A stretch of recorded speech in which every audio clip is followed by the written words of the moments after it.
Entré y vi a mi familia en el sofá, mi marido, mi madre, mi hijo y mi propia hermana. ¿Qué ocurre?, pregunté, temiendo lo peor. Mamá, siéntate, dijo mi hijo.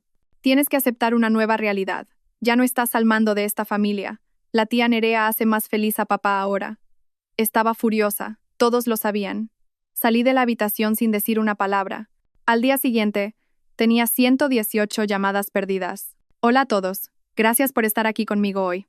Antes de empezar mi historia, me encantaría saber desde qué ciudad nos acompañáis. Por favor, sentíos libres de compartirlo en los comentarios. Ahora, dejad que os sumerja en esta historia. El viento de Madrid era cortante esa noche. Ese tipo de frío que se te cuela a través del abrigo y se te instala en los huesos. Acababa de aterrizar en Barajas después de 3 días agotadores en Barcelona, salvando un acuerdo que mi marido, Adrián, casi había torpedeado con su arrogancia. Estaba exhausta. Me ardían los ojos por la falta de sueño y me dolían los hombros bajo el peso del maletín del portátil. Lo único que quería era una ducha caliente, una copa de vino tinto y la comodidad de mi hogar. Quería decirle a Adrián que había arreglado su desastre, que el imperio inmobiliario que habíamos construido durante 22 años estaba a salvo un trimestre más.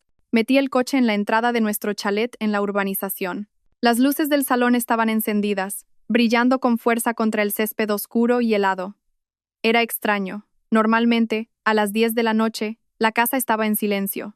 Adrián estaría en su despacho, y mi hijo de 21 años, Íñigo, en su habitación jugando a videojuegos o fuera con sus amigos. Abrí la puerta principal, dejando mis llaves en el cuenco de la mesa del recibidor.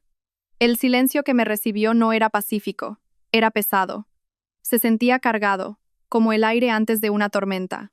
Hola, dije en voz alta, colgando mi abrigo. Adrián, Íñigo, estoy aquí. Alba. La voz de mi madre flotó desde el salón. Se me encogió el estómago. Mi madre Pilar vivía a 40 minutos. ¿Qué hacía aquí un martes por la noche? Un pánico repentino se apoderó de mí. ¿Le había pasado algo a mi hermana Nerea? ¿Estaba alguien enfermo? Entré corriendo en el salón, con el corazón martilleando contra mis costillas. Pero no era una emergencia médica, era un tribunal. Estaban todos allí, dispuestos en el sofá seccional de piel hecho a medida que yo misma había elegido las navidades pasadas. Adrián estaba sentado en el centro, impecablemente vestido con una camisa blanca impoluta, pero no me miraba a los ojos. A su izquierda estaba mi madre, Pilar, con la postura rígida, y las manos fuertemente entrelazadas en su regazo. A su derecha, Nerea, mi hermana pequeña, y en el sillón contiguo, mi hijo Íñigo. El ambiente era sofocante, nadie lloraba, nadie parecía triste, parecían resueltos. ¿Qué está pasando?, pregunté con la respiración entrecortada. ¿Estáis todos bien, mamá? Di un paso adelante, pero Íñigo se levantó. No vino a abrazarme. Se plantó como un guardia de seguridad bloqueando una puerta. Me miró con unos ojos desprovistos de la calidez que yo había cultivado durante 2 décadas. Mamá, siéntate, dijo Íñigo. Su voz era fría, más grave de lo que recordaba, despojada de cualquier afecto. Necesitas escuchar y necesitas no perder los estribos. ¿Perder los estribos? Íñigo, me estás asustando. ¿Qué es esto?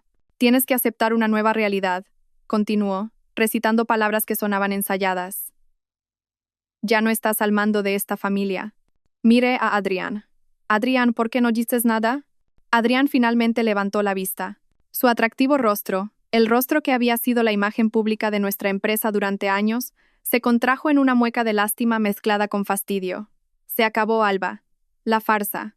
Se ha terminado. ¿Qué farsa? Sentí que me ahogaba en tierra firme.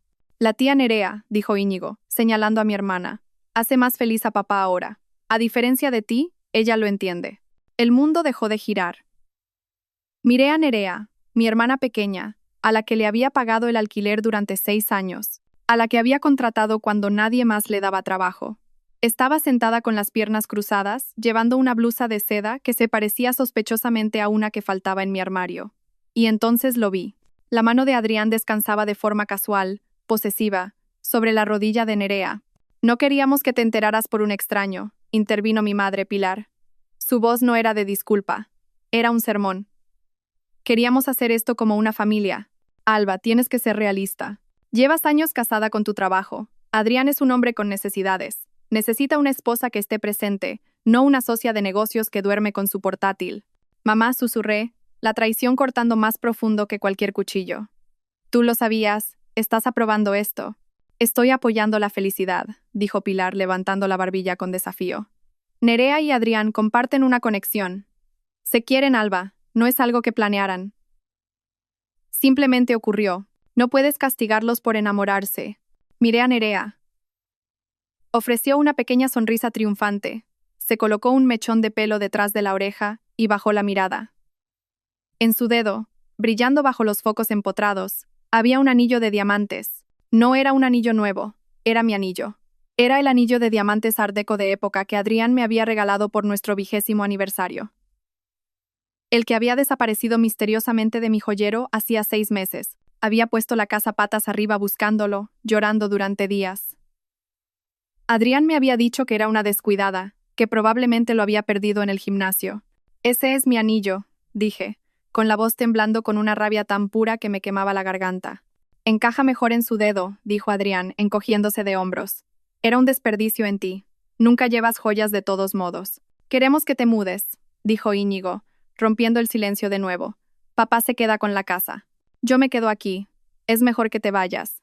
Creas demasiada tensión. Mi hijo, mi niño, al que había cuidado cuando tenía fiebre, cuya matrícula universitaria pagaba trabajando 80 horas a la semana. Me estaba echando de la casa que yo había construido. ¿Estás eligiendo esto?, le pregunté a Íñigo, las lágrimas finalmente escociendo en mis ojos. ¿Estás eligiendo a la mujer que se acuesta con tu padre a mis espaldas? Es tu tía, Íñigo. Ya no es solo mi tía, se burló Íñigo. Es la única que realmente me escucha. Tú solo me lanzas dinero y me dices que estudie. Papá y Nerea me tratan como a un adulto. Los miré a los 4, mi marido, mi hermana, mi madre, mi hijo, los 4 pilares de mi vida, y cada uno de ellos estaba podrido. No solo me estaban rompiendo el corazón, estaban desmantelando mi existencia con una crueldad casual que me dejaba sin aliento. Sentí una oleada de náuseas, pero me la tragué. No les daría la satisfacción de verme derrumbarme. No gritaría, no suplicaría. Enderecé la espalda. Miré a Adrián, clavando mis ojos en los suyos hasta que se estremeció y desvió la mirada. ¿Crees que has ganado?, dije. Mi voz baja pero mortalmente firme. ¿Crees que puedes reescribir la historia porque estás aburrido y eres un egoísta? No montes una escena, Alba, dijo Nerea con su voz empalagosamente dulce. Seamos maduros con este divorcio. ¿Divorcio? Solté una risa corta y seca. Oh, no tienes ni idea de lo que se avecina. No nos amenaces, espetó Adrián, recuperando su arrogancia. Ya he hablado con los abogados. Estás fuera. Las capitulaciones matrimoniales, los estatutos de la empresa, lo tengo todo cubierto. Sal por esa puerta, Alba. Si te quedas, haré que seguridad te saque de mi propiedad. ¿Tu propiedad? Miré a mi alrededor. Yo elegí cada azulejo de esta casa. Pagué cada ladrillo y... Ahora estás allanando la propiedad, dijo Íñigo. Eso fue todo. La ruptura final. Miré a mi hijo por última vez, memorizando el rostro del extraño en el que se había convertido. De acuerdo, dije. Me di la vuelta. No me quité el abrigo. No recogí mis llaves del cuenco. Tenía mi juego de repuesto en el bolsillo. Caminé hacia la puerta. ¿A dónde vas?, gritó Pilar, con una repentina ansiedad en su voz. Alba, tenemos que discutir el acuerdo. Adrián tiene una oferta generosa si firmas esta noche. No respondí. Abrí la pesada puerta de roble y salí a la gélida noche madrileña.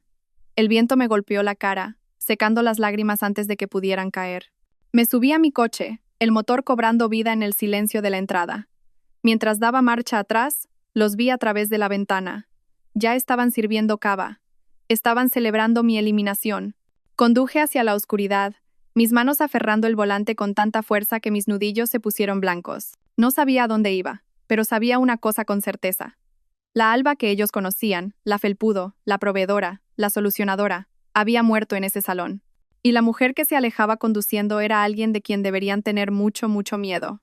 Si estás escuchando esto y estás tan furioso como yo en ese momento, por favor dale al botón de me gusta y comenta con el número 1 abajo. Hazme saber que estás conmigo. Vuestro apoyo me dice que no estoy sola en esta lucha. Comenta 1 ahora porque, creedme, lo que hicieron después hace que esta traición parezca un simple calentamiento. Conduje durante 1 hora, las luces de la ciudad de Madrid difuminándose en estelas rojas y doradas a través de mi parabrisas. Mi mente era una tormenta caótica de imágenes. La sonrisita de Nerea, el anillo en su dedo, la fría mirada de Íñigo. Pero bajo el shock, un instinto primario se estaba activando. Supervivencia. Necesitaba gasolina. La luz de la reserva parpadeaba desde que salí del aeropuerto, pero había estado demasiado ansiosa por llegar a casa como para parar. Ahora, en un tramo desolado de la autopista, me detuve en una gasolinera 24 horas. Me temblaban las manos al salir al frío cortante.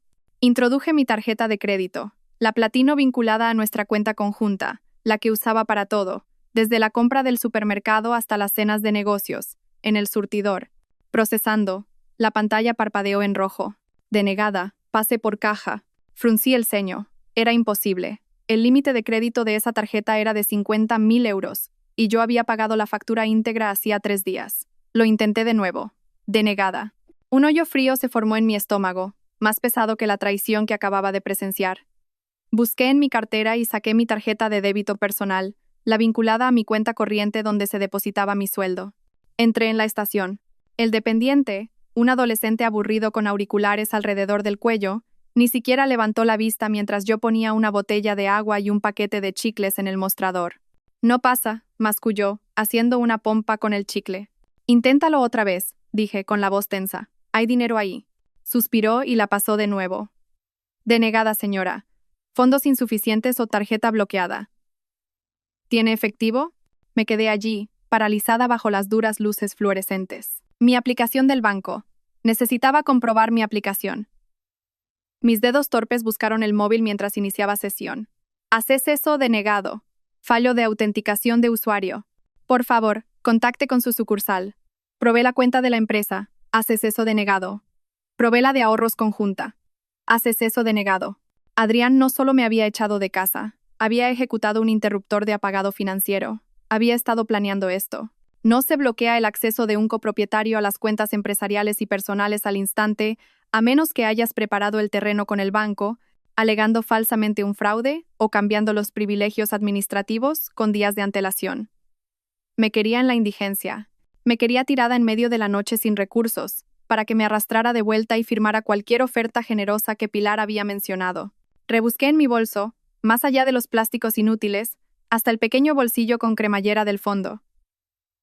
Encontré 3 billetes arrugados de 20 euros y un puñado de monedas.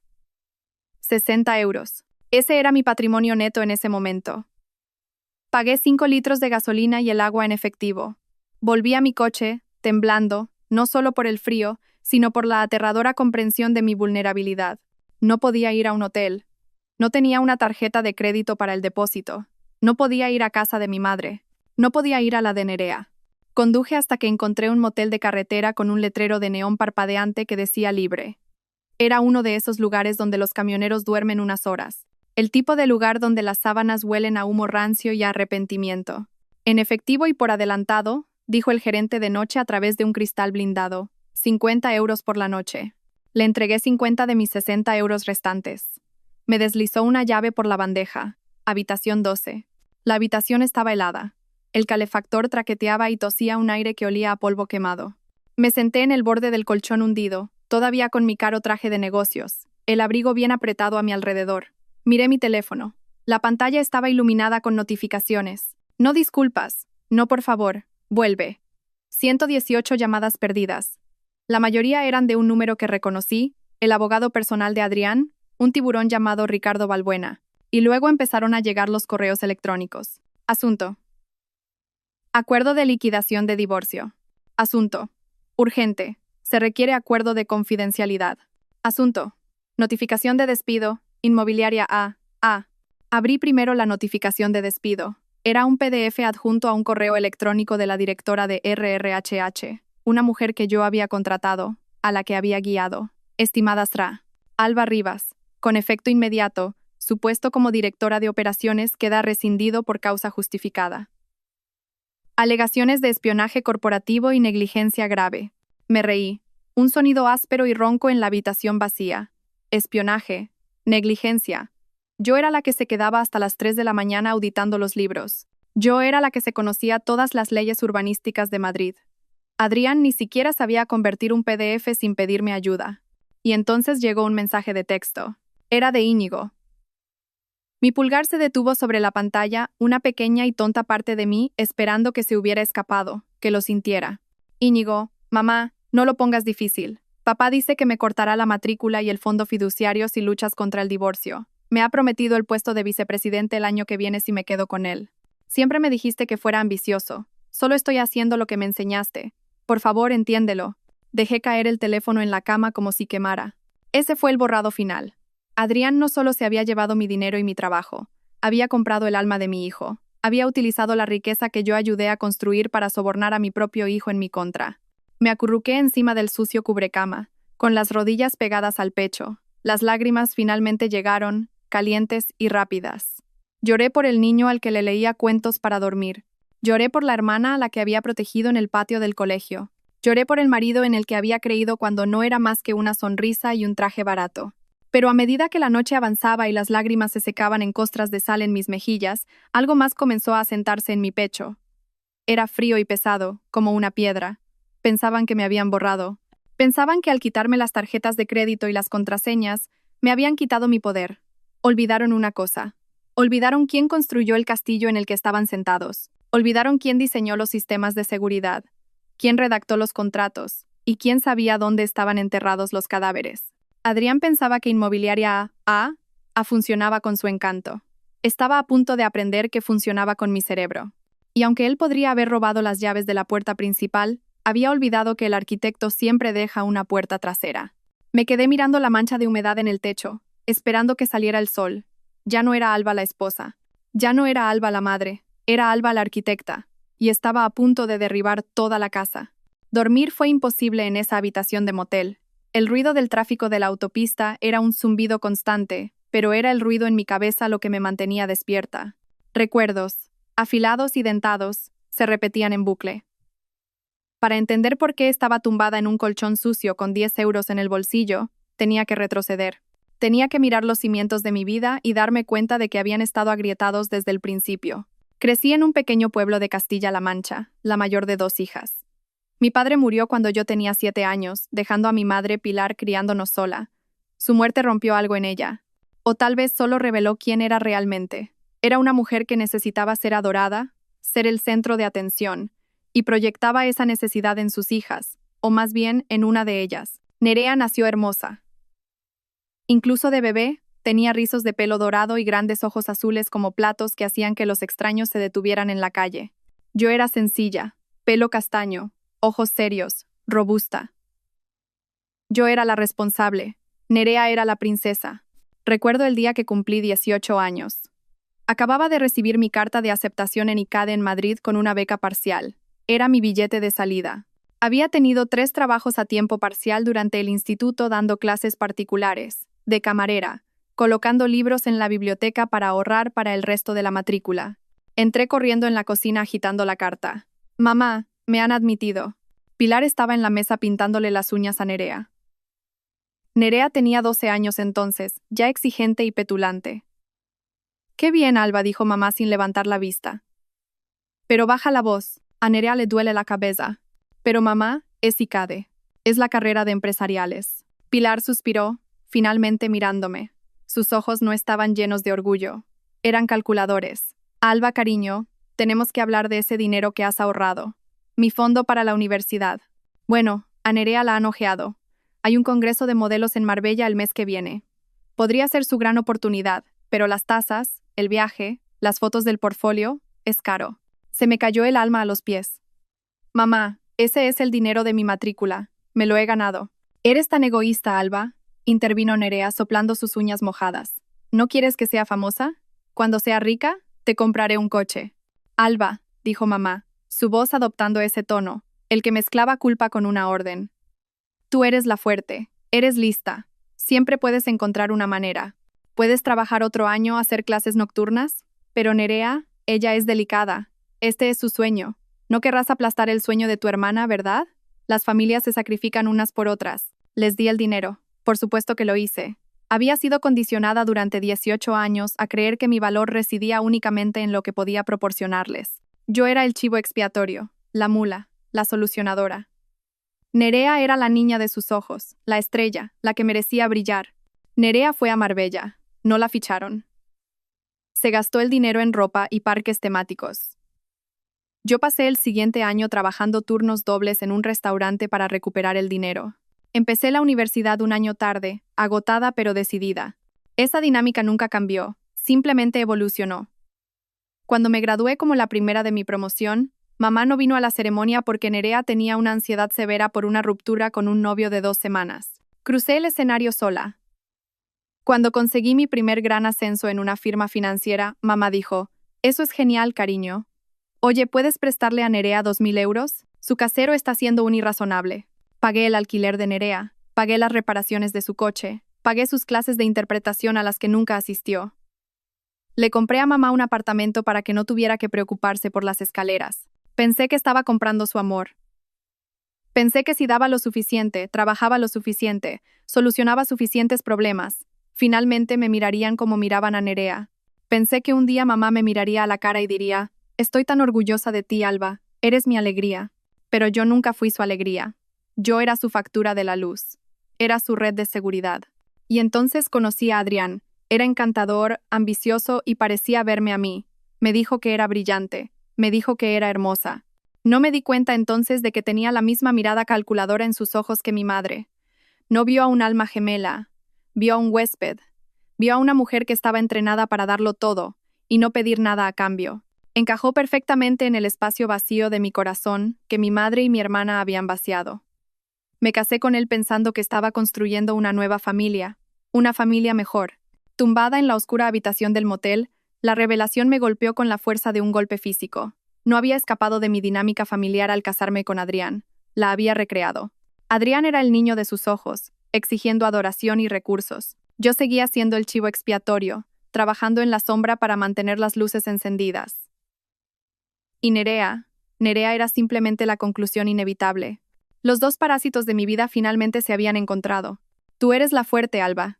La voz de mi madre resonaba en mi memoria. Bueno, tenía razón en una cosa. Yo era fuerte. Lo suficientemente fuerte como para cargarlos durante 40 años. Y ahora que Dios los ayudara, era lo suficientemente fuerte como para dejarlos caer. Me senté en la cama, los muelles de metal chirriando. No iba a llorar más. La tristeza se había ido, reemplazada por una claridad fría y clínica. Querían a la delicada Nerea. Querían al soñador Adrián. Bien, podían tenerse el uno al otro, pero no podían tener mi dinero. No podían tener mi empresa.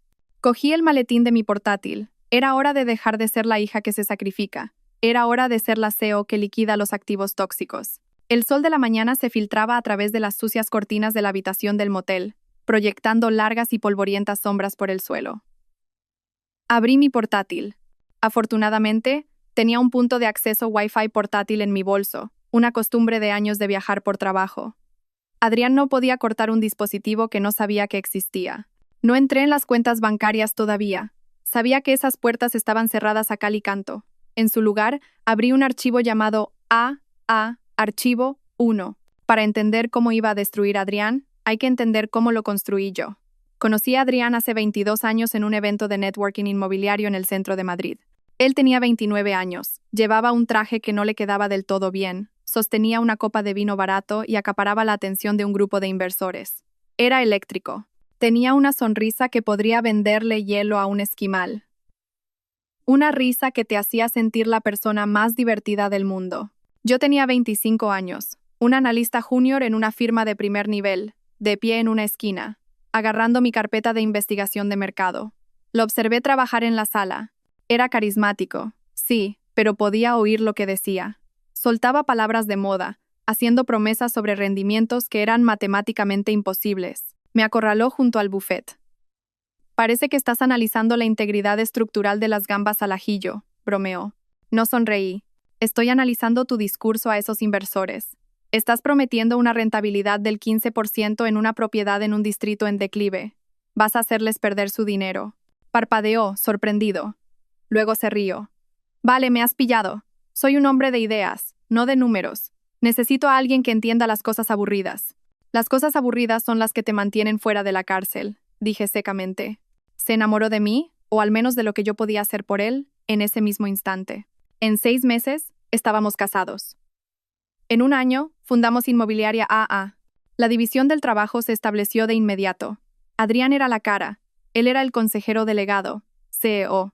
Tenía las reuniones con los clientes, jugaba al golf con los promotores y daba las entrevistas a los periódicos económicos. Le encantaba ser el centro de atención. Le encantaba el título. Yo era la arquitecta, era la directora de operaciones, pero en realidad era todo lo demás. Encontraba las propiedades, negociaba los préstamos, gestionaba a los contratistas. Luchaba con el ayuntamiento por los permisos de urbanismo, hacía los impuestos, las nóminas, el cumplimiento legal. Nuestro primer gran proyecto fue un desastre anunciado. Adrián había comprado un almacén en ruinas en el distrito de Tetuán, convencido de que sería la próxima gran reconversión en lofts. Pagó $500,000 de más. El contratista que contrató se fugó con el depósito. Estábamos al borde de la quiebra antes incluso de haber vendido una sola unidad. Recuerdo estar sentada en la mesa de nuestra cocina, embarazada de Íñigo, mirando los números rojos en el libro mayor. Adrián caminaba de un lado a otro, presa del pánico, sudando a través de su camisa. «Estamos acabados, Alba», lloriqueaba. «Mi reputación está arruinada, me van a demandar». «Siéntate», le ordené. Cogí las joyas de mi abuela, la única herencia que había recibido, a salvo de mi madre y Nerea, y las vendí. Liquidé mi plan de pensiones. Renegocié los términos con el banco, presentando un plan de negocio tan detallado, tan a prueba de balas, que el director del préstamo dijo que era el mejor que había visto nunca. Despedí al amigo de Adrián, que actuaba como jefe de proyecto, y asumí yo misma la supervisión de la obra, pavoneándome por las zonas de construcción con un casco y una barriga de 6 meses. Terminamos el proyecto. Lo vendimos todo en 3 semanas. Adrián fue aclamado como un visionario en el diario Expansión. El titular decía: Adrián Castillo, el nuevo rey de los lofts. Trajo la revista a casa, radiante. «Mira esto, cariño. Lo conseguimos». No me mencionó en la entrevista, ni una sola vez. Cuando se lo señalé, suavemente me besó en la frente. «Cariño, ya sabes cómo son los medios. Les gusta una narrativa singular. Además, tú odias ser el centro de atención. Eres mi arma secreta. El poder detrás del trono». Lo acepté. Me dije que era por la familia. Me dije que mientras la empresa tuviera éxito, no importaba de quién fuera la cara en la portada. Fui una tonta. Durante 20 años, construí el escenario, puse las luces y escribí el guión. Adrián simplemente salía y recogía los aplausos. Y la empresa creció. Nos expandimos a inmuebles comerciales, apartamentos de lujo, desarrollos de uso mixto. Valíamos millones. Pero la estructura de la empresa, esa fue mi obra maestra. Adrián era perezoso con los detalles. Odiaba leer contratos. Odiaba las contraseñas. «Simplemente arréglalo, Alba», era su frase estrella. Así que yo configuré la infraestructura digital. Creé la intrincada red de sociedades limitadas para limitar la responsabilidad. Configuré las transferencias bancarias automatizadas. Y como Adrián era paranoico con que los empleados le robaran, insistió en un servidor interno localizado y altamente encriptado para nuestros datos financieros más sensibles. Quería una llave fantasma, un acceso administrativo maestro que pudiera eludir todos los demás protocolos en caso de que alguna vez nos quedáramos fuera o fuéramos rehenes de TI. «Solo tú y yo conoceremos la llave fantasma», había dicho. Pero Adrián nunca se molestó en memorizar la compleja cadena de 64 caracteres que generé. La escribió en una nota adhesiva, la guardó en el cajón de su escritorio durante una semana y luego la tiró, asumiendo que yo siempre estaría allí para teclearla por él. Tenía razón, siempre estuve allí. Hasta ayer. Ahora, sentada en el motel, miré la pantalla de inicio de sesión del servidor privado de AA. El túnel VPN era seguro. Adrián pensaba que llamando al banco y eliminándome como firmante, me había cortado el acceso. Pensaba que despidiéndome a través de RRHH, me había revocado el acceso. Se basaba en protocolos estándar. Se basaba en la puerta principal. Se olvidó de la llave fantasma. Mis dedos se cernieron sobre el teclado. Tecleé la cadena de caracteres. Era una línea de un poema que me encantaba mezclada con las coordenadas GPS del primer edificio que compramos y la fecha en que a Íñigo se le cayó su primer diente. Adrián no sabía ninguna de esas cosas. Autenticación en proceso, acceso concedido, nivel administrador. La pantalla se inundó de datos. Todo el sistema nervioso de Inmobiliaria A yacía abierto ante mí. Correos electrónicos, transferencias bancarias, registros de transferencias, documentos fiscales, historiales de chat privados. No solo estaba viendo una empresa, estaba viendo la escena del crimen de mi matrimonio. Empecé a descargar. No quería solo unos pocos archivos, lo quería todo. Cada correo electrónico que Adrián había enviado en los últimos 5 años, cada informe de gastos, cada transferencia a las Islas Caimán o a Suiza. Y fue entonces cuando lo vi. Una carpeta llamada Proyecto N. No era un proyecto de construcción. La N era de Nerea. Abrí la carpeta y se me heló la sangre. Esto no era solo una aventura. Esto era malversación a una escala masiva. Fechas, cantidades, recibos. 12 de enero. Transferencia de 50.000 euros a N. Soto Consultores, apellido de soltera de Nerea. 14 de febrero. 12.000 euros en Cartier. 1 de marzo. 4.500 euros de alquiler mensual de una suite de lujo en el Hotel Palace. Había estado manteniendo a Nerea como a una concubina con el dinero de la empresa durante 3 años. Pero era más profundo. Vi transferencias a una sociedad pantalla que no reconocí, Orion Holdings. El firmante de Orion Holdings no era Adrián, era Nerea. Y los activos que se transferían a Orión no eran solo efectivo. Eran escrituras de propiedad. Adrián estaba transfiriendo lentamente los títulos de nuestras propiedades más valiosas y libres de cargas a una empresa propiedad de mi hermana. Estaba vaciando Inmobiliaria AA, preparándose para dejarme con el cascarón vacío, mientras él y Nerea se iban con los activos. Me sentí enferma. Esto no se trataba solo de reemplazarme como esposa. Esto era un robo a gran escala. Esto era apropiación indebida. Pero mientras me desplazaba por los documentos, una fría sonrisa se dibujó en mis labios. Adrián era un actor, no un arquitecto. No entendía los papeles que firmaba. En su arrogancia y en la codicia de Nerea habían cometido errores torpes, de principiante. Habían falsificado mi firma en las transferencias de las escrituras. Podía verlo en los PDFs, un torpe copia-pega digital de mi firma de un documento diferente. Y en el acuerdo de funcionamiento de Orion Holdings, Nerea había puesto su dirección permanente. Era mi dirección, la casa que yo pagué. Los tenía cogidos, pero no podía atacar todavía. Si iba a la policía ahora, Adrián alegaría que era un error administrativo, pagaría una multa y me enterraría en litigios durante años. Él tenía el dinero para los abogados. Yo tenía 10 euros. No, necesitaba dejar que se ahorcaran solos. Necesitaba que se sintieran seguros. Necesitaba que pensaran que estaba derrotada, arruinada y escondida en un agujero. Cerré el portátil. Tenía los planos de su destrucción. Ahora solo necesitaba construir la trampa. La evidencia digital del proyecto N ardía en mi mente, obligándome a recordar exactamente cómo Nerea se había infiltrado en mi santuario. Comenzó hace 5 años, una época en la que Inmobiliaria AA estaba en auge y mi guardia estaba baja. Nerea acababa de pasar por su tercer divorcio. Su exmarido, un mecánico decente llamado David, la había dejado porque se negaba a trabajar y se gastaba su sueldo en bolsos de diseño que no podía permitirse. Apareció en mi puerta con 2 maletas y una historia lacrimógena que habría ganado un Oscar. Fue un maltratador, Alba, lloró lanzándose a mis brazos. Más tarde supe que maltratador significaba que le había cortado la tarjeta de crédito. No tengo a dónde ir. Mamá dijo que me ayudarías. Pilar me llamó 10 minutos después. Alba, tienes esa casa enorme con todas esas habitaciones de invitados vacías. Deja que tu hermana se quede unas semanas. Solo necesita recuperarse. La familia ayuda a la familia. Acepté. Siempre aceptaba. Unas semanas se convirtieron en 6 meses. Nerea se pasaba el día junto a mi piscina bebiendo mi vino y criticando a mis jardineros. Adrián, en ese momento, parecía molesto por su presencia. Es una vaga, Alba, se quejaba. Trata nuestra casa como un hotel. Yo la defendía. Está de duelo, Adrián. Dale tiempo. Luego vino la petición. Necesito un trabajo, anunció Nerea una noche en la cena. Estoy aburrida. Quiero trabajar para vosotros. Casi me atraganto. Nerea, dirigimos una empresa inmobiliaria comercial. Es de alta presión. ¿Qué habilidades tienes para esto? Se me da bien la gente, insistió. Puedo ser, no sé, relaciones con los clientes. Puedo organizar las fiestas. Puedo hablar con los inversores. Sois tan estirados. Necesitáis a alguien divertido. No, dije. Fue una de las pocas veces que puse un límite, pero Pilar intervino. Condujo 40 minutos para tomar un café conmigo. Alba, esta es la oportunidad de Nerea para ser responsable. Si no le das un trabajo, se irá a pique. ¿La quieres viviendo en tu sofá para siempre?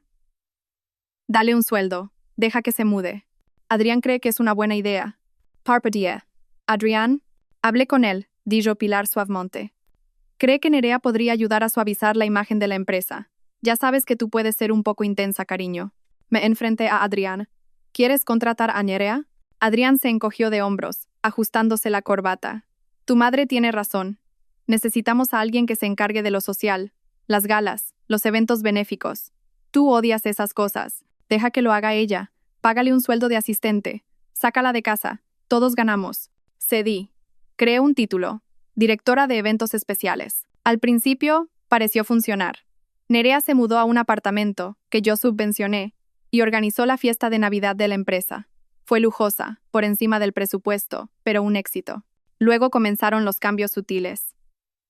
Nerea empezó a venir a la oficina todos los días, vestida no con ropa de negocios, sino con vestidos ceñidos que estaban justo al borde de lo inapropiado. Pasaba horas en el despacho de Adrián discutiendo la logística de los eventos. Yo pasaba por delante y los oía reír. Cada vez que entraba en la habitación se callaban. ¿Qué es tan gracioso?, preguntaba, sintiendo un pinchazo de inquietud. Solo una broma sobre un cliente, decía Nerea, sonriendo con esa sonrisa sacarina. No lo entenderías, Alba, es una broma interna. Empezó a unirse a nosotros en las comidas de negocios. Luego empezó a reemplazarme en ellas. Alba, quédate y termina las proyecciones trimestrales, decía Adrián. Nerea y yo llevaremos a los promotores al asador. Sabes que odias las conversaciones triviales. Y yo odiaba las conversaciones triviales. Me encantaba el trabajo, así que los dejé ir. Me quedaba en la oficina comiendo una ensalada en mi escritorio, haciendo números, asegurando que nuestros márgenes de beneficio fueran saludables, mientras mi marido y mi hermana bebían martinis y se reían a mi costa. Noté cambios en Adrián. Empezó a vestir más joven. Se compró un Porsche que no necesitaba. Empezó a quedarse hasta tarde por networking. Cuando expresé mi preocupación, Pilar me manipuló hasta el extremo. «Estás siendo paranoica, Alba», me regañó. «Deberías estar feliz de que Adrián y Nerea se lleven bien. La mayoría de los hombres odian a sus cuñadas. Es una bendición. No lo arruines con tus celos. Es impropio». Celos. Me hizo sentir como una arpía loca e insegura. Ahora, mirando la carpeta del Proyecto N en mi portátil, vi la realidad. Las cenas de networking eran citas, los viajes de negocios a Miami eran vacaciones, y los honorarios de consultoría pagados a Nerea eran en realidad su asignación por ser su amante. La serpiente no se había colado en el jardín, yo había abierto la verja, la había invitado a entrar y le había dado leche caliente. Y la peor parte, mi madre había mantenido la verja abierta. Pilar había sido la intermediaria. Había empujado a Nerea hacia Adrián, sabiendo exactamente de lo que Nerea era capaz. Quería que Nerea tuviera la vida que yo había construido, porque en su mente retorcida, Nerea merecía el reino, y yo era solo la constructora destinada a levantarlo y marcharme. Golpeé mi mano contra el barato escritorio del motel. El dolor fue reconfortante. «Vale», susurré a la habitación vacía. «¿Queréis jugar al juego divertido e irresponsable? Veamos qué tan divertido es cuando la arquitecta tira del muro de carga». Pasé las siguientes 6 horas en un trance de contabilidad forense. La llave fantasma me daba acceso a todo, pero tenía que ser cuidadosa. Si hacía algún cambio, si alteraba algún archivo, los registros del sistema podrían alertar al director de TI, un hombre llamado Sergio, que solía ser leal a mí, pero que ahora sin duda respondía ante Adrián. Así que me convertí en un fantasma. Copié, descargué. Hice capturas de pantalla, rastreé el flujo de dinero. Era peor de lo que pensaba. Inmobiliaria A se estaba desangrando para financiar su estilo de vida y las transferencias a la sociedad pantalla de Nerea. Adrián había dejado de pagar a los proveedores. Llevábamos 3 meses de retraso en los pagos a las cuadrillas de construcción del nuevo rascacielos del centro. Estábamos en impago de los intereses de 2 préstamos importantes. Adrián estaba robando a Pedro para pagar a Nerea.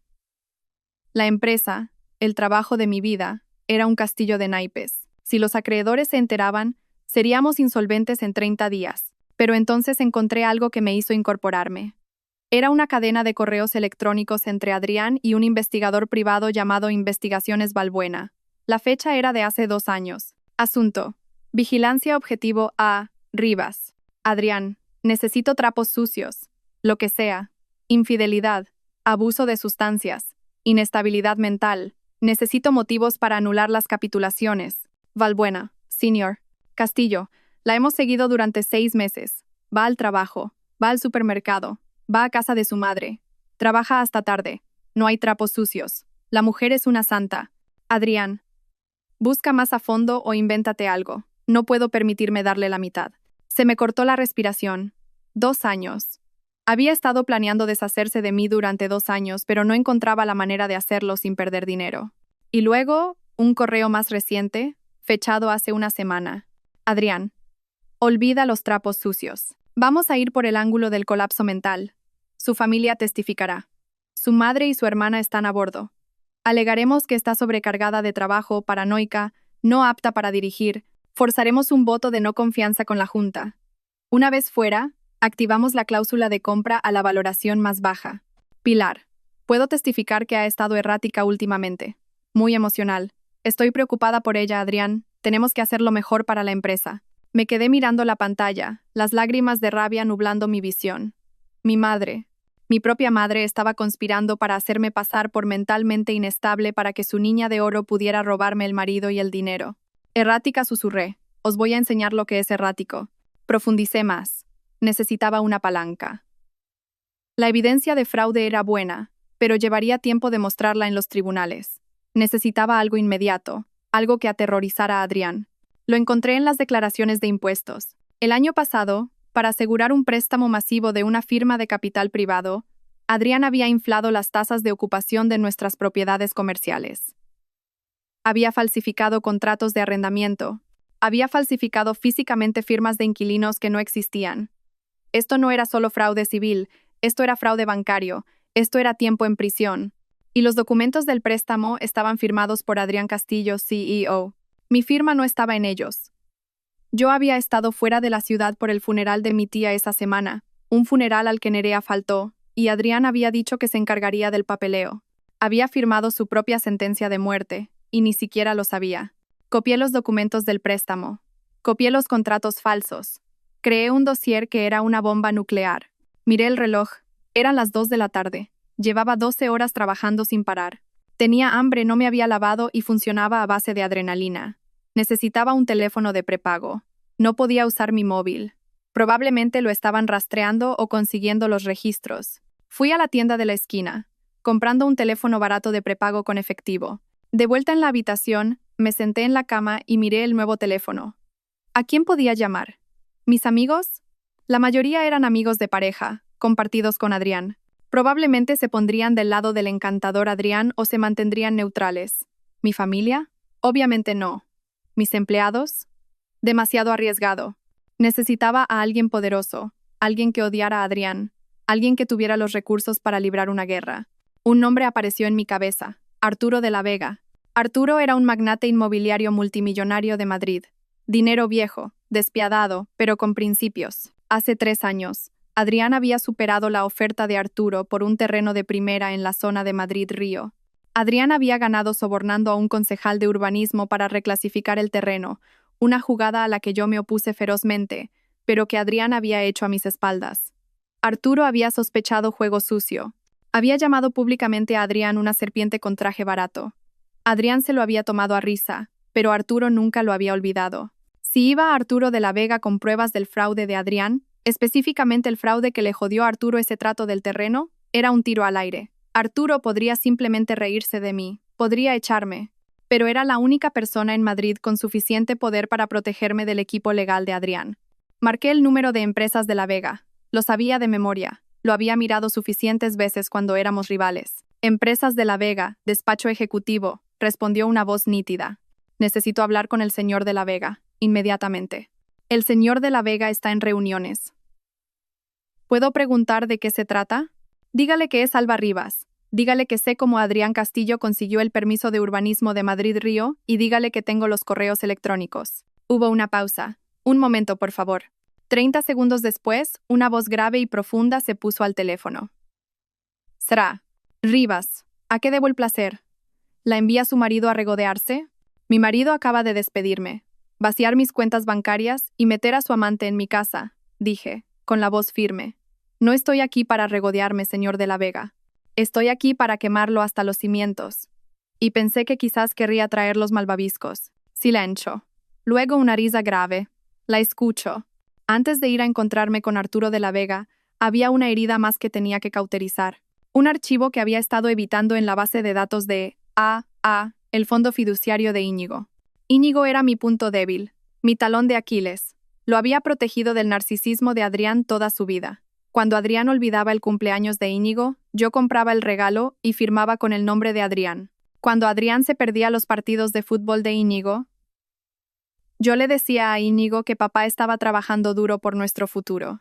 Lo había criado para que creyera que su padre era un héroe. encubriendo la realidad de que su padre era un egoísta negligente. Ahora me daba cuenta de que ese fue mi mayor error. Había protegido a Íñigo de la verdad y, al hacerlo, había permitido que Adrián comprara su lealtad con mentiras. Abrí los documentos del fondo fiduciario. Adrián había modificado los términos recientemente. Originalmente, el fondo debía pagarse a los 25 años, condicionado a la graduación universitaria. Los nuevos términos fechados hace 2 semanas. Desembolso inmediato de 200.000 euros en efectivo. Transferencia del título de un Porsche 911 de 2023. Y la correspondencia adjunta. Íñigo, papá, mamá se va a poner como loca si dejo la carrera el próximo semestre. Adrián, mamá no va a estar al mando mucho más tiempo, Iñi. Te trata como a un niño. Yo te trato como a un hombre. ¿Quieres el coche? ¿Quieres el dinero? Solo tienes que apoyarme cuando llegue el momento. Tienes que decirles a los abogados que mamá ha estado actuando de forma extraña, que está inestable. Íñigo, bueno, sí ha estado algo estresada últimamente. Adrián, exacto. Lo está perdiendo. Tenemos que proteger la empresa. Si te quedas conmigo, te haré vicepresidente de adquisiciones el año que viene, sin necesidad de título. Puedes aprender sobre la marcha como yo. Íñigo, EVP, ¿en serio? Vale, estoy dentro. ¿Qué tengo que hacer? Leí las palabras y mi corazón no solo se rompió, se hizo añicos. ¿Vicepresidente de adquisiciones? Íñigo estaba suspendiendo introducción a la economía. Pasaba los fines de semana jugando a videojuegos y durmiendo hasta el mediodía. No estaba cualificado para dirigir un puesto de limonada, y mucho menos un departamento en una firma multimillonaria.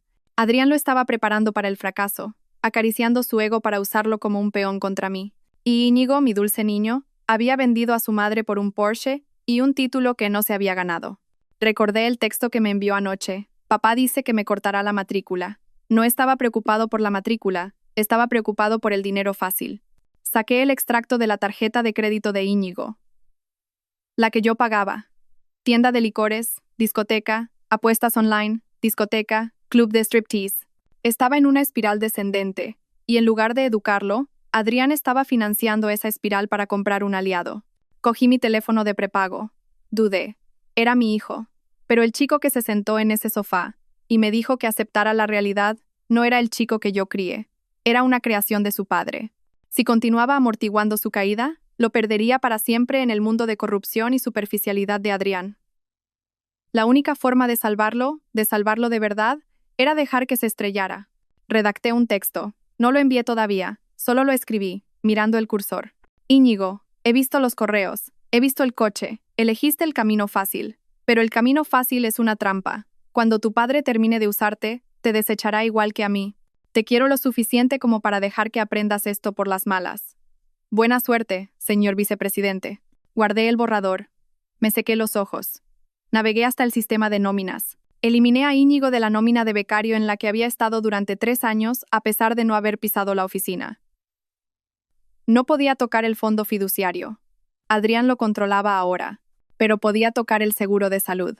Íñigo estaba en mi póliza, la póliza que yo pagaba personalmente. Eliminar dependiente. Íñigo Castillo. Motivo. Ya no es estudiante a tiempo completo. Era mezquino, era pequeño. Pero era la primera vez en 21 años que no le arreglaba algo. Mi teléfono vibró.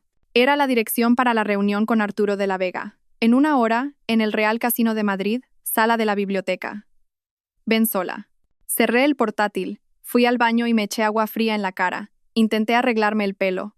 Mi traje estaba arrugado, pero lo sacudí. Me puse una capa de pintalabios, mi armadura. Me miré en el espejo. La mujer que me devolvía la mirada parecía cansada. Sí, pero parecía peligrosa. Parecía una madre que había perdido a sus cachorros y no tenía nada que perder. ¿Quieres inestabilidad, Adrián? Le dije a mi reflejo. Te voy a enseñar lo que es un terremoto. Entré en el Real Casino de Madrid, llevando el mismo traje arrugado con el que había huido de mi casa, cargando un maletín de portátil que contenía suficientes pruebas para enviar a mi marido a la cárcel. El portero me miró con escepticismo. Este lugar olía a dinero viejo, a puros y a caoba, un mundo que Arturo de la Vega gobernaba. Lo encontré en la sala de la biblioteca, sentado en un sillón de cuero leyendo el Financial Times. Tenía 65 años, pelo plateado y ojos como sílex pulido. No se levantó cuando me acerqué. Sra Rivas dijo doblando su periódico. Tiene un aspecto terrible. Me siento terrible, admití, hundiéndome en el sillón de enfrente. pero mi cerebro funciona perfectamente. Mencionó el trato de Madrid-Río, dijo Arturo yendo al grano. Dijo que tenía pruebas. Abrí mi portátil. No perdí el tiempo con formalidades. Saqué el dossier que había compilado en la habitación del motel. Giré la pantalla hacia él. Hace 3 años, Adrián le superó en la oferta por el terreno de Madrid-Río. Usted sospechaba que sobornó al concejal de urbanismo, Francisco Herrero. Tenía razón. Arturo se inclinó hacia adelante, entrecerrando los ojos. Aquí está la transferencia bancaria, dije, señalando la pantalla. 50.000 euros a una sociedad pantalla llamada Herrero Consultores. Y aquí están los correos electrónicos entre Adrián y Herrero discutiendo la tasa de recalificación acelerada. Adrián fue descuidado. Usó su correo personal para el contacto inicial. Arturo escaneó los documentos. Su expresión no cambió, pero el aire a su alrededor pareció volverse más frío. ¿Por qué me enseña esto ahora? Usted era la directora de operaciones. Se benefició de este trato. No lo sabía, dije, con la voz firme. Adrián llevaba una contabilidad paralela. La encontré anoche después de que me echara de mi casa, congelara mis cuentas y metiera a mi hermana en mi cama. Los labios de Arturo se movieron, un destello de sorpresa cruzando su rostro. ¿Su hermana? Y mi madre los está animando, añadí, una risa amarga escapándose de mis labios. Es una reunión familiar en toda regla, y yo soy la única no invitada. Verá, señor. De la Vega, no he venido aquí a cotillear. He venido a hacer un trato. Adrián está tratando de destruirme. Ha falsificado mi firma en préstamos fraudulentos. Está malversando fondos de la empresa. Va a dejar Inmobiliaria A como un cráter humeante. ¿Y quiere que la salve? Preguntó Arturo levantando una ceja. No, quiero que me ayude a enterrarlo, y a cambio, le daré la propiedad de Madrid-Río. Arturo hizo una pausa. Continué. Adrián está sobreendeudado, tiene poco efectivo. Está a punto de entrar en impago de los préstamos de construcción. Si usted interviene ahora como un inversor caballero blanco, ofreciendo un préstamo puente para salvar el proyecto, lo aceptará. Está desesperado. Y en el acuerdo del préstamo, incluimos una cláusula de garantía. Si entra en impago, cosa que hará porque yo conozco los números reales, usted se apodera de los activos, específicamente la escritura de Madrid-Río. Arturo me miró fijamente durante un largo momento. El silencio se alargó, pesado y tenso. Luego, una lenta sonrisa se extendió por su rostro. No era una sonrisa cálida, era la sonrisa de un depredador reconociendo a otro. «Es usted vengativa, ¿verdad?», dijo Arturo suavemente. «Soy eficiente», corregí. Adrián piensa que soy una esposa despechada que va a llorar en un rincón. No se da cuenta de que yo soy la que escribió su plan de negocio. Arturo cerró mi portátil y lo empujó de vuelta hacia mí. «Me gusta usted, Alba. Tiene agallas. Adrián siempre me pareció un pavo real. Todo plumas, nada de vuelo. Pero usted es un halcón. Voy a llamar a mi abogado personal. Es el mejor litigante de Madrid. La representará en el divorcio, pro bono. Considérelo una inversión en nuestra nueva asociación». «Gracias», susurré, el alivio inundándome. «Y Alba», añadió Arturo, con los ojos duros. «No me decepcione. Si hacemos esto, lo destruimos por completo. Sin piedad. Sin aceptarlo de vuelta cuando llore. No estará llorando», dije, pensando en la sonrisita de Adrián cuando me quitó el anillo. «Estará gritando». Arturo asintió. «Bien. Ahora, consigámosle una habitación de hotel que no cobre por horas. No se puede planear una guerra si no se ha dormido. Esa noche, dormí en una suite en el Four Seasons, pagada por empresas de La Vega. Tomé un largo baño, frotando la suciedad del motel de mi piel. Mientras yacía en las sábanas limpias y frescas, sentí un cambio profundo dentro de mí. Durante 20 años, había sido la solucionadora. Había suavizado los errores de Adrián, limpiado sus desastres, hecho que quedara bien. Había sido el pegamento invisible que lo mantenía todo unido. Ahora, iba a ser el disolvente. Iba a disolver todo lo que él creía que poseía. Cogí mi teléfono de prepago y le envié a Arturo una palabra. «Lista». 3 días después, la trampa estaba puesta. El abogado de Arturo, un hombre aterradoramente tranquilo llamado David Cohen, había redactado el acuerdo de divorcio. Era una obra maestra de la distracción legal. En la superficie parecía una rendición total. La propuesta: 1. Adrián se queda con la casa familiar. 2. Adrián se queda con la propiedad total de Inmobiliaria A. 3. Alba recibe una suma única de 500.000 euros, una fracción de lo que me correspondía. 4. Alba renuncia a toda reclamación de futura pensión compensatoria. Parecía que me rendía. Parecía que estaba rota, desesperada por dinero y que solo quería huir. A Adrián le encantaría. Alimentaba su ego perfectamente. Pero enterrada en lo profundo del documento de 60 páginas, en la sección 14, subsección C, párrafo 4, estaba la cláusula de la píldora envenenada. En el caso de que se descubra que alguna de las partes de este acuerdo ha participado en actividades delictivas no reveladas, fraude o malversación durante el matrimonio, o sea condenada por un delito grave en los 24 meses siguientes a la firma, este acuerdo quedará totalmente invalidado. En tal caso, todos los activos, incluyendo el 100% de las acciones de la empresa y los bienes inmuebles, revertirán a la parte no infractora como daños punitivos. Adrián nunca leía la letra pequeña, pagaba a abogados para que lo hicieran. Pero su abogado, Ricardo Balbuena, era un vago. Lo sabía porque yo solía pagar sus facturas. Balbuena hojeaba los contratos, buscaba los números grandes, el pago, la pensión. No estaría buscando una cláusula de reversión específica enterrada en un texto estándar sobre responsabilidad. Me reuní con Adrián y su abogado en el despacho de Balbuena. No llevaba maquillaje. Llevaba un suéter viejo. Mantuve la cabeza baja mirando al suelo. Necesitaba vender la imagen de la mujer derrotada. Adrián entró como si fuera el dueño del mundo.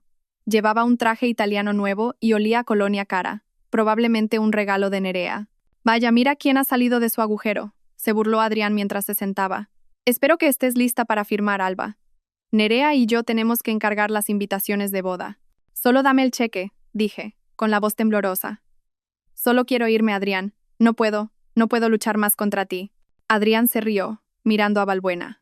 ¿Ves? Te dije que se plegaría. No tiene estómago para esto. Balbuena deslizó los papeles sobre la mesa. Acuerdo estándar, Alba. Te vas con $500,000, borrón y cuenta nueva. Solo firma aquí, aquí y aquí. Cogí el bolígrafo. Mi mano temblaba, en parte actuando, en parte pura adrenalina. ¿Y qué hay de Íñigo?, pregunté suavemente. Íñigo se queda conmigo, dijo Adrián, reclinándose en su silla. Es mi vicepresidente ahora. Vamos a construir un imperio juntos, sin tus constantes quejas. Sentí un dolor agudo en el pecho, pero me lo tragué. Vale, cuida de él. Solo firma los malditos papeles, Alba. Firme. Puse mi nombre en la línea que aparentemente me despojaba de 20 años de duro trabajo. Luego Adrián firmó. Lo hizo con una floritura, una gran y arrogante A. Hecho, dijo Balbuena cerrando la carpeta. El cheque será transferido a tu cuenta mañana. Adrián se levantó y se abrochó la chaqueta. Me miró con una sonrisita que me revolvió el estómago. Sabes, Alba, deberías agradecérmelo. Siempre fuiste demasiado estirada para esta vida. Vete a vivir a una granja o algo así. Búscate un buen bibliotecario. Adiós, Adrián, susurré. Mientras caminaba hacia el ascensor, oía a Adrián reírse con Balbuena. Eso fue más fácil de lo que pensaba. Ni siquiera pidió el apartamento de la playa. Las puertas del ascensor se cerraron, cortando su risa. Me apoyé en la pared de metal y solté un largo suspiro. Había firmado. La píldora envenenada estaba activa. Ahora todo lo que tenía que hacer era demostrar el fraude. Y ya tenía las pruebas. Solo necesitaba el escenario adecuado para presentarlas. ¿Y qué mejor escenario que la boda? Adrián y Nerea habían anunciado su fecha. Era en 3 semanas. Una boda apresurada, la llamaron. Querían legitimarse antes de la temporada de galas de primavera. 3 semanas. Ese era mi plazo. Salí del edificio y me subí al coche de Arturo que me esperaba. ¿Ha firmado?, preguntó Arturo desde el asiento trasero. Ha firmado, dije, una sonrisa genuina finalmente abriéndose paso. Cree que ha comprado mi silencio por $500,000. Acaba de firmar la entrega de toda su vida. Arturo me sirvió una copa de agua con gas. Por la arquitecta. Por la demolición, respondí. Las siguientes 3 semanas fueron un estudio de masoquismo. Tuve que permanecer invisible mientras Adrián y Nerea paseaban su victoria por todo Madrid. Alquilé un pequeño apartamento discreto en la zona norte usando mi apellido de soltera. Pasé mis días con los contables forenses de Arturo construyendo el caso. Estábamos convirtiendo los datos brutos que había robado en un mazo legal. Cada noche me torturaba mirando las redes sociales. El Instagram de Nerea era un vómito de lujo. Foto de un nuevo Mercedes descapotable. Mi futuro maridito me mima. Bendecida. Nuevos comienzos. Foto de mi comedor redecorado con un hortera papel pintado dorado.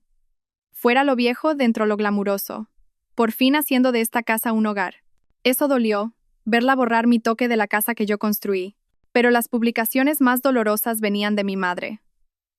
Pilar publicó una foto de los 3, Adrián, Nerea y ella. brindando con copas de cava en una cena de menú degustación. Pie de foto. Por fin una familia que sabe disfrutar de la vida. Tan orgullosa de mi preciosa hija Nerea y mi maravilloso yerno Adrián. El amor verdadero siempre gana. ¿Amor verdadero? Había vendido a su hija mayor por un sitio en una mesa elegante. Y Íñigo. Íñigo guardaba silencio en las redes sociales, pero vi las alertas de la tarjeta de crédito en las cuentas secundarias que aún monitorizaba, las que Adrián aún no había encontrado. Bodega del barrio, 400 euros. Discoteca Inferno, 1.200 euros. Fianza judicial, 500 euros. Mi hijo estaba en caída libre. Adrián no lo estaba educando, lo estaba consintiendo. Quería correr a salvarlo, pero Arturo me detuvo. No puedes salvar a alguien que no quiere ser salvado, Alba, me dijo Arturo suavemente. Él eligió su bando. Deja que vea cómo es realmente ese bando cuando se apaguen las luces. Sabía que tenía razón, pero sentía como si me estuviera amputando una extremidad. Mientras tanto, la empresa se pudría por dentro.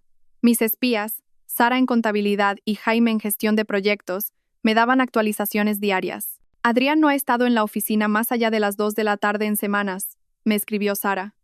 Está dejando que Nerea planee el rebranding de la empresa. Quiere cambiar el logo a rosa y dorado. ¿Rosa y dorado, Alba? Para una empresa inmobiliaria comercial. Los contratistas amenazan con abandonar la obra de la Torre Highland, informó Jaime. Adrián les dijo que el cheque está en camino. No lo está. Usó el dinero de la construcción para pagar el lugar de la boda. Dejad que arda, les dije. Simplemente documentadlo todo. Guardad cada correo electrónico donde os diga que retraséis los pagos. La boda iba a ser en el Hotel Palace, en el Gran Salón. Era el lugar más caro de la ciudad. Nerea había invitado a 300 personas, inversores, políticos, celebridades locales. Querían cimentar su estatus como la nueva pareja de poder de Madrid. Querían un público. Bien, pensé, mirando la invitación que Sara me había conseguido. Quieren un espectáculo. Les daré un espectáculo. 2 días antes de la boda, recibí una última pieza de apalancamiento. Vino de una fuente inesperada. Mi teléfono sonó. Número desconocido. ¿Hola? Alba. Soy David. David, el exmarido de Nerea, el mecánico. El que ella había desangrado. David, dije sorprendida. ¿Cómo estás? Estoy bien. Mira, me he enterado de lo que pasó, de lo que te hicieron. Es asqueroso. Lo es, asentí. Tengo algo, dijo David bajando la voz. Cuando Nerea me dejó, se dejó una caja de papeles en el garaje. Iba a quemarlos, pero los revisé anoche. Alba tiene tarjetas de crédito a tu nombre de hace 3 años. Se me heló la sangre. ¿Qué? Las abrió cuando se estaba quedando contigo. Interceptaba el correo. Las dejó al límite y luego escondió los extractos. Pero encontré las cartas de las agencias de cobro, y encontré una carta de Adrián. ¿De Adrián? Sí, pagó una de las tarjetas. La carta dice: he cubierto esta, N, pero tienes que tener más cuidado. Si Alba ve esto en su informe de crédito, estamos muertos los dos. Sigue con el plan. 2 años más y nos lo llevamos todo. 2 años más, la línea de tiempo encajaba perfectamente.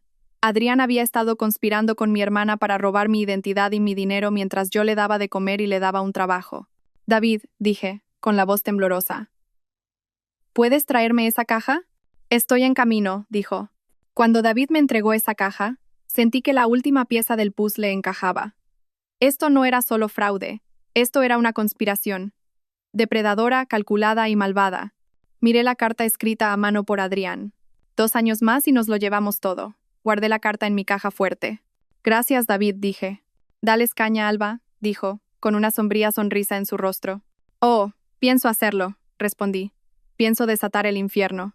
El día antes de la boda hice algo peligroso. Fui a ver a Íñigo. Sabía que no debería. Arturo me lo desaconsejó, pero yo era madre primero y exesposa vengativa segundo. Necesitaba darle una última oportunidad para abandonar el barco que se hundía. Esperé fuera de su nuevo ático, el que Adrián había comprado con fondos de la empresa. A las 11 de la mañana, Íñigo salió tambaleándose, con aspecto de resaca. Llevaba gafas de sol de diseño y una sudadera que costaba más que mi primer coche. Íñigo, lo llamé. Saltó girándose. Cuando me vio, su rostro se endureció. «Mamá, ¿qué haces aquí? ¿Ahora me acosas?» «No te acoso. Intento salvarte». «No necesito que me salven», escupió, caminando hacia su Porsche. «Me va genial. Papá acaba de ponerme a cargo de la cartera de la zona sur». «Íñigo», Escúchame, dije, interponiéndome en su camino. Tu padre te está mintiendo. La empresa está en bancarrota. Está robando dinero para pagar este estilo de vida. Te está usando como escudo. Cuando venga la UDEF, y van a venir, tu nombre está en los documentos. Íñigo se rió. Era un sonido hueco y quebradizo. Solo estás celosa. Estás celosa porque papá está ganando y tú no eres nadie. Estás viviendo en algún tugurio, ¿verdad? Papá me lo dijo. Estoy viviendo en la realidad, dije, mi voz urgente. Íñigo, por favor, no vayas a la boda mañana. Simplemente di que estás enfermo. Ve a quedarte con tus amigos. Simplemente no estés allí, de pie junto a él, cuando ocurra. ¿Cuando ocurra qué? Desafió. ¿Vas a arruinarla? ¿Vas a montar una escena? Dios, eres patética, mamá. Papá dijo que intentarías arruinarlo. Me llamó patética. Sentí que la ira subía, pero la reprimí. Íñigo, mírame, yo te crié. Te conozco. Tú no eres esta persona. Eres amable. Eres listo. No eres un ladrón. No soy un ladrón, gritó con la cara enrojecida. Soy un hombre de negocios, como papá. Papá es un estafador, grité de vuelta. Y Nerea es un parásito, y si te quedas con ellos te hundirás con ellos. Íñigo me fulminó con la mirada. Luego sacó su teléfono. Voy a llamar a seguridad. Aléjate de mí. Se metió en su coche y aceleró el motor agresivamente. Mientras salía derrapando del aparcamiento, bajó la ventanilla y gritó. No vengas mañana, mamá. Nadie te quiere allí. Eres el pasado. Lo vi alejarse, mi corazón rompiéndose de nuevo. Pero esta vez, la ruptura fue más limpia. Lo había intentado, le había tendido la mano. Él la había apartado de un manotazo. Ahora estaba por su cuenta. Conduje de vuelta a mi apartamento. Arturo me esperaba con los preparativos finales. ¿Cómo ha ido?, preguntó, aunque claramente sabía la respuesta por mi cara. Se ha ido, dije rotundamente. Le han lavado el cerebro por completo. Entonces aprenderá por las malas, dijo Arturo. ¿Estás lista para mañana? Sí. ¿Tenemos los códigos de acceso al proyector? Sí. ¿La policía está informada? Sí. El inspector Serrano nos espera en el vestíbulo a las 8 de la tarde. Arturo me entregó una funda de ropa. Entonces necesitarás esto. Abrí la cremallera. Dentro había un traje. No era un vestido de exesposa frenética y desesperada. Era un elegante smoking negro a medida. Yves Saint Laurent. Poderoso, elegante, severo. Ponte tu armadura, Alba, dijo Arturo. Mañana no eres la víctima. Eres la verdugo. Toqué la tela. Se sentía fresca y suave. Gracias, Arturo. Descansa un poco, dijo. Mañana va a ser una noche larga. No descansé. Me senté junto a la ventana, observando las luces de la ciudad. Pensé en Adrián y Nerea, probablemente ensayando sus votos en ese mismo momento, probablemente riéndose de cómo se habían salido con la suya. 2 años más, y nos lo llevamos todo. No tendrían 2 años. Ni siquiera tendrían 2 días. Mañana, el señor y la escera. Castillo iban a tener un tipo de recepción muy diferente. La mañana de la boda amaneció gris y nublada. Un día perfecto en Madrid para un funeral. Pasé la mañana revisando la presentación. Lo habíamos cronometrado perfectamente. Empezaría justo después del montaje de video de la historia de amor que Nerea había encargado por 20.000 euros. A las 6 de la tarde los invitados comenzaron a llegar al Hotel Palace. Vi la retransmisión en directo desde una cámara que Arturo había colocado en el salón de baile. Tenía una participación en el hotel.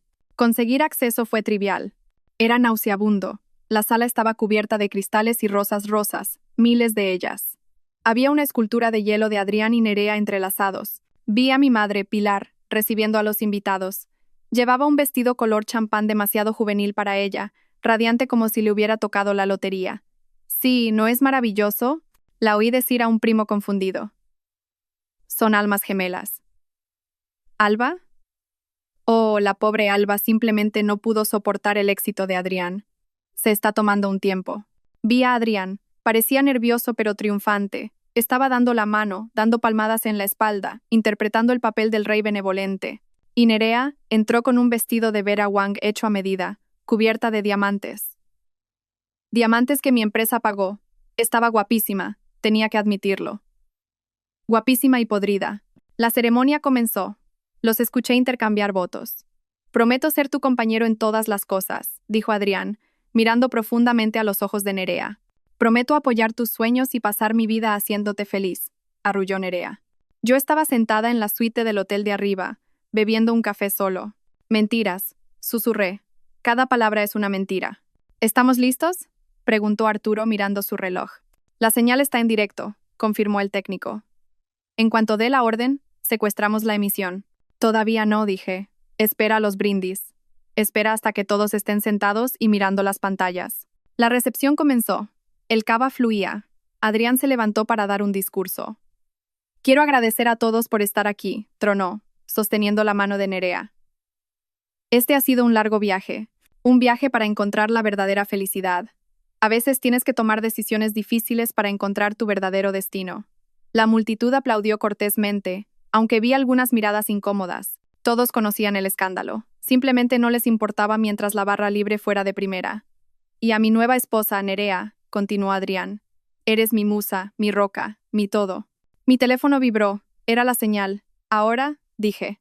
Abajo, en el salón de baile, las luces se atenuaron para el montaje de vídeo. Una música sentimental comenzó a sonar. Fotos de Adrián y Nerea en yates, en París, en la playa, aparecieron en las enormes pantallas detrás de la mesa principal. La multitud suspiró. Me levanté y me alicé la chaqueta del smoking. Salí de la suite y me dirigí al ascensor. Hora del espectáculo, dijo Arturo caminando a mi lado. Dentro del ascensor vi cómo los números descendían. 10, 9, 8... Mi corazón ya no latía deprisa. Latía lento y pesado, como un tambor de guerra. Las puertas del ascensor se abrieron en el nivel del vestíbulo. El inspector Serrano y 2 agentes uniformados esperaban. «Sra. Rivas», preguntó el inspector. «Sí, tenemos la orden. Estamos listos cuando usted lo esté». «Denme 5 minutos», dije. «Quiero que lo vean antes de que les pongan las esposas». «Entendido». Caminé hacia las puertas del salón de baile.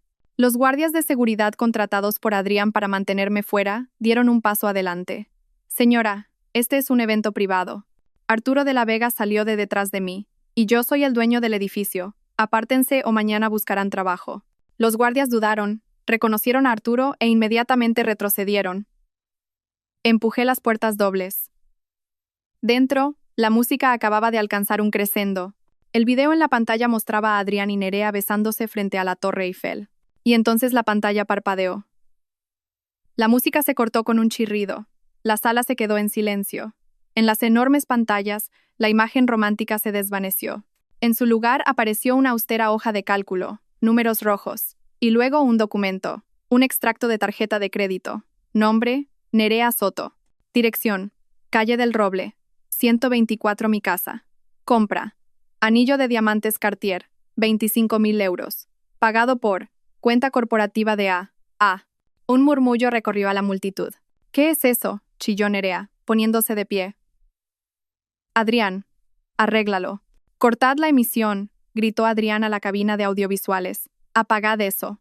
Pero el técnico en la cabina era nuestro. No lo apagó. Subió el volumen.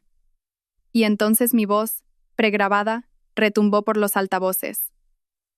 «Hola, Adrián. Hola, Nerea. Queríais una reunión familiar. Queríais que todos fueran testigos de vuestra unión. Bueno, pues vamos a enseñarles sobre qué está construida realmente esta unión». Todas las cabezas se giraron, no hacia la pantalla, sino hacia el fondo de la sala. Entré. El silencio en el gran salón de baile era absoluto. 300 pares de ojos se giraron en sus sillas para mirarme. Caminé por el pasillo central, mis tacones resonando rítmicamente en el suelo de mármol. El smoking negro me hacía parecer una sombra contra el mar de flores rosas. Adrián estaba congelado en la mesa principal, su rostro perdiendo todo color. Nerea se apretaba la servilleta contra el pecho, con la boca abierta. Mi madre, Pilar, parecía que iba a sufrir un infarto. «Alba», susurró Adrián, el micrófono captando su voz temblorosa. «¿Qué estás haciendo?» No me detuve hasta que llegué al centro de la pista de baile, directamente frente a la mesa principal. Los miré, las personas que habían sido mi mundo, ahora solo figuras pequeñas y asustadas en un escenario. «Estoy aquí para hacer un brindis», dije, mi voz proyectándose claramente sin micrófono. Sostuve un mando a distancia. Lo pulsé. La pantalla detrás de ellos cambió de nuevo. Esta vez, era la cadena de correos electrónicos entre Adrián y el investigador privado. «Adrián, busca más a fondo o invéntate algo. No puedo permitirme darle la mitad». La multitud ahogó un grito. Vi a inversores, hombres que Adrián respetaba, hombres que necesitaba, inclinándose, susurrando furiosamente. «Apagad eso», gritó Adrián lanzándose hacia la cabina del DJ. «Seguridad, sacadla de aquí». «Siéntate, Adrián». La voz de Arturo de la Vega retumbó desde la entrada. A menos que quieras añadir agresión a tu lista de delitos graves. Adrián se congeló. Vio a Arturo. Vio a los agentes de policía esperando en las sombras de la salida. Esto es falso, gritó Nerea, las lágrimas corriendo por su rostro perfectamente maquillado. Está celosa. Ha hackeado el sistema. Está loca. ¿Loca? Pulsé el mando de nuevo. Apareció un nuevo documento. La solicitud de préstamo falsificada para el proyecto de Madrid-Río. La que tenía mi firma torpemente pegada sobre la línea. ¿La falsificación es de locos, Nerea? Pregunté con calma. ¿El fraude bancario es de locos? Porque esos son años de cárcel. ¿Y adivina de quién es el nombre en las sociedades pantalla que reciben los fondos robados? Volví a pulsar. Orion Holdings. Propietaria. Nerea Soto. Tú. Señalé a mi hermana. No eres solo una amante. Eres una mula. Adrián te usó para blanquear 3 millones de euros. ¿Te dijo eso? ¿Te dijo que cuando Hacienda venga a buscar vendrán a por tu firma? Nerea miró a Adrián, con los ojos desorbitados de horror. Adrián, dijiste que era optimización fiscal. Dijiste que era legal. Cállate, Nerea, shiseó Adrián. Oh, no lo detengas, dije, sonriendo fríamente. Deja que se explique. Que le explique a nuestra madre cómo se refiere a ella. Clic. Apareció el correo electrónico. Asunto. La vieja. Adrián, pásale a Pilar otro cheque del fondo B. La vieja es una avariciosa. Mientras le paguemos el apartamento, mantendrá a Alba en la oscuridad. Vendería a su propia hija por un presupuesto de reforma. Pilar dejó escapar un sonido que era mitad gemido, mitad ahogo. Se levantó, sus manos temblando tanto que volcó su copa de cava. Adrián, graznó. Tú me llamaste eso. Después de todo lo que hice por ti, me puse de tu lado. Traicioné a mi propia hija por ti. Y mira lo que te ha conseguido, mamá, dije, mirándola con lástima. Un asiento en una boda que está a punto de convertirse en la escena de un crimen. Adrián miró a su alrededor, con los ojos desorbitados. Vio su imperio desmoronarse en tiempo real. Vio a los inversores marchándose. Vio a los camareros detenerse a mirar. Vio el final. «¿Firmaste el acuerdo?», me gritó, desesperado. «Lo firmaste. Renunciaste a todo. No puedes tocar la empresa». Sección 14, dije simplemente. La píldora envenenada. Si cometiste un delito, el trato es nulo y todo la casa, la empresa, los activos revierte a mí. Las rodillas de Adrián cedieron. Se desplomó de nuevo en su silla. Íñigo, dije, dirigiendo mi mirada a mi hijo, que estaba sentado al final de la mesa, pálido como un fantasma. Íñigo me miró, aterrorizado. Miró la pantalla, donde ahora se mostraban sus propios mensajes de texto. Íñigo. ¿VP? ¿En serio? Vale, estoy dentro. ¿Querías ser un hombre de negocios, Íñigo?, dije suavemente. Pues aquí tienes tu primera lección. Comprueba a tus socios. Pulsé el mando por última vez. Se reprodujo un video. Era una grabación de vigilancia del aparcamiento de la empresa. Mostraba a Adrián discutiendo con Nerea hacía 2 días. Adrián, en el video. Una vez que consigamos el dinero de la Vega, nos deshacemos del crío. Íñigo es un lastre. Le dejamos la deuda fiscal y nos mudamos a Mónaco. Es demasiado estúpido para darse cuenta. El salón de baile quedó en silencio sepulcral. Íñigo se levantó lentamente. Miró a su padre. La adoración de héroe en sus ojos había desaparecido, reemplazada por una demoledora comprensión. «Papá», susurró Íñigo. «Tú ibas a abandonarme». Adrián tartamudeó. «Íñi no. Solo estaba estresado. Está fuera de contexto». «Me llamaste estúpido», dijo Íñigo con la voz quebrada. «Dijiste que era un lastre». «Íñigo, siéntate», ordenó Adrián, tratando de recuperar el control. «No la escuches». Íñigo no se sentó. Cogió su copa de cava y se la tiró a Adrián a la cara. «Te odio», gritó Íñigo. «Te odio». El caos estalló. Pilar sollozaba. Nerea hiperventilaba. Adrián se limpiaba el cava de la cara, pareciendo una rata ahogada. Bajé el mando a distancia. La presentación había terminado. Asentí al inspector Serrano. La policía entró en la sala. Los invitados se apartaron como el mar rojo. «Adrián Castillo», anunció el inspector. «Queda detenido por fraude bancario, malversación y falsificación documental. Nerea Soto. Queda detenida por conspiración y blanqueo de capitales». «No», chilló Nerea mientras el agente le agarraba las muñecas. «Yo no sabía. Solo soy la novia. Él me obligó». «Cuénteselo al juez», dijo el agente, cerrando las esposas. Adrián no gritó. Solo me miró fijamente. Mientras lo esposaban, me miró a los ojos. Lo has arruinado todo, escupió. Amargada, vengativa de mierda. Me acerqué a él. Me puse tan cerca que pude oler su miedo. Yo no he arruinado nada, Adrián, dije tranquila como un lago helado. Solo he encendido las luces. Y tú, solo eres una cucaracha a la que han pillado. Se lo llevaron a rastras. Los invitados de la boda estaban atónitos. El único sonido era el llanto de Pilar. Miré la mesa principal por última vez. El pastel estaba sin cortar. Las flores eran perfectas. La ilusión estaba destruida. Me volví hacia Arturo de la Vega. Creo que he terminado aquí. Brillante, dijo Arturo ofreciéndome su brazo. Absolutamente brillante. Mientras salíamos, no miré hacia atrás a mi madre llorando ni a mi hijo devastado. Todavía no. Ellos habían hecho su cama. Esa noche, tenían que dormir en ella.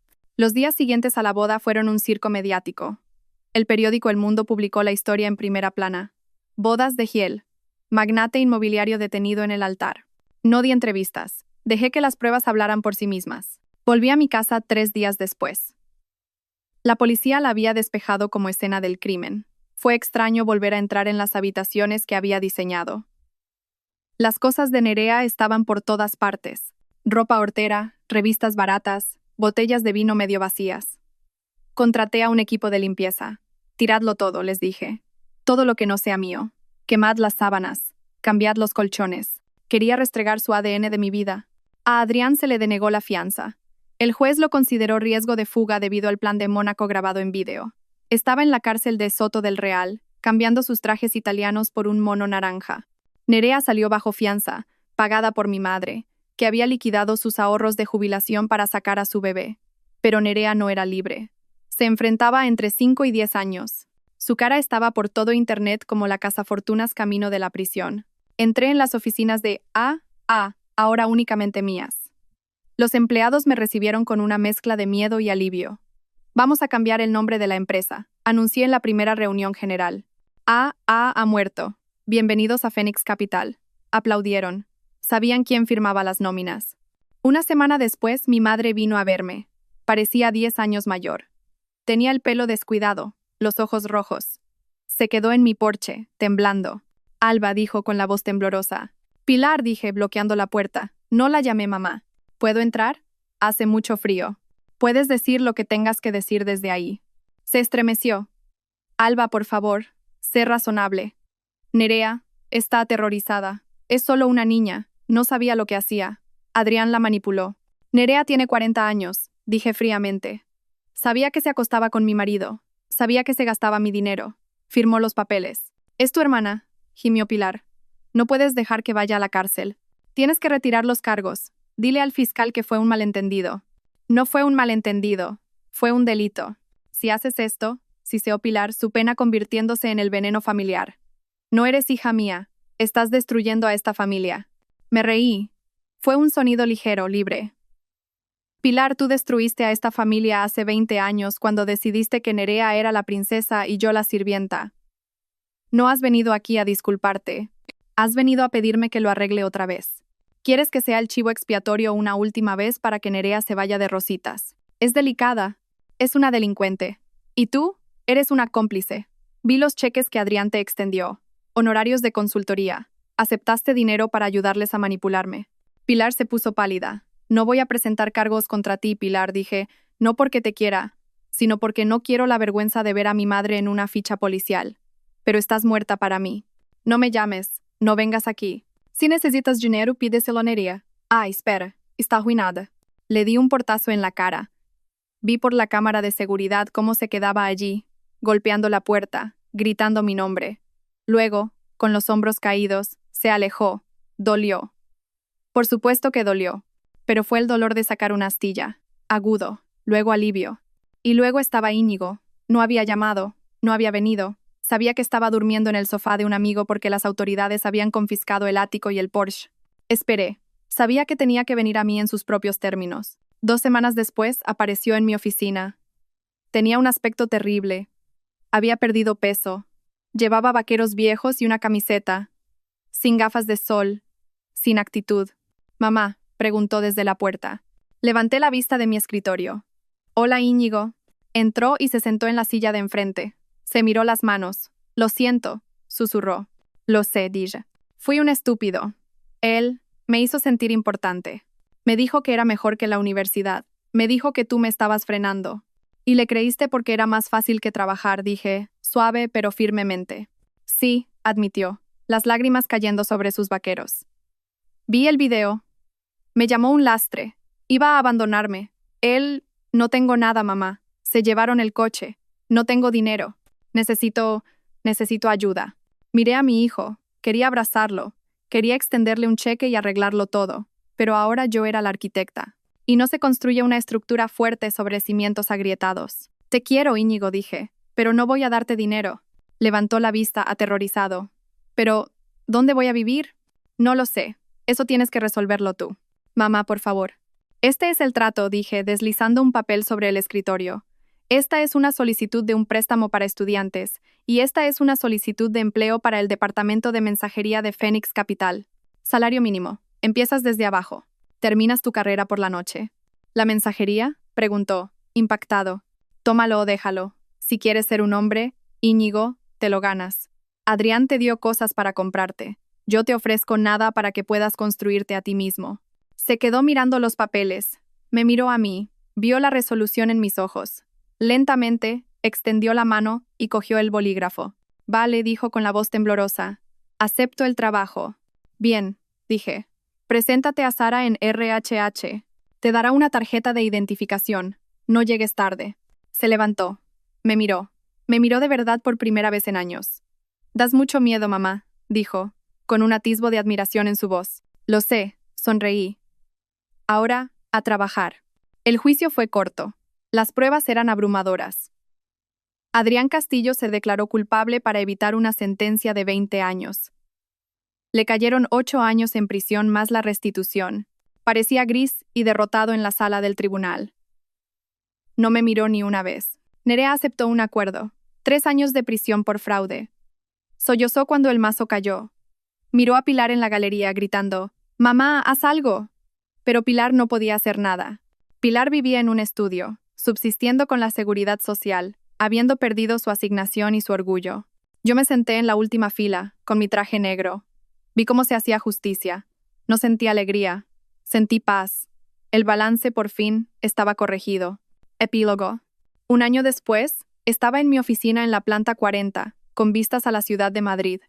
El letrero de Phoenix Capital en la pared detrás de mí era de un elegante plateado y azul, sin rastro de rosa. La empresa prosperaba. Acabábamos de cerrar el trato de Madrid-Río con Arturo de la Vega.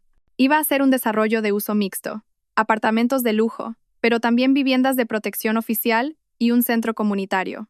Mi teléfono vibró. Íñigo. Hola, mamá. Acabo de terminar el final de economía. Creo que lo he bordado. Además, el equipo de mensajería ha mejorado la eficiencia de clasificación en un 15% esta semana. ¿Me subes el sueldo? Sonreí.